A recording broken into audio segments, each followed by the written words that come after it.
कल्पना करा की तुम्ही आंघोळ करण्यासाठी बाथरूममध्ये गेला आणि अचानक तुमच्या समोर 35 साप आले तर बापरे, कल्पना करूनही अंगावर काटा येतोय ना. तुम्हाला वाटेल हे फक्त चित्रपटातच होते, पण आसाममधील रहिवाशासोबत हे प्रत्यक्षात घडलंय. नागाव जिल्ह्यातील एका घरात 35हून अधिक साप आढळल्याचा व्हिडिओ सोशल मीडियावर व्हायरल झालाय. व्हिडिओ पाहून पाहणाऱ्यांना धक्का बसलाय.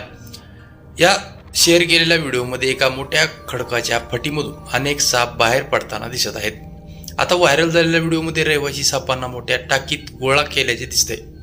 मात्र आसाममधील नागाव जिल्ह्यातील कालियाबोर भागात एका घरात सुमारे 35 जिवंत साप आढळल्याने नागरिकांमध्ये दहशतीचे वातावरण पसरलंय. प्राणीप्रेमी संजीव डेका यांनी हे साप पकडले आहेत असं दिसतंय. व्हिडिओ पोस्ट झाल्यानंतर त्याला बऱ्याच लोकांनी सुद्धा पाहिलेला आहे.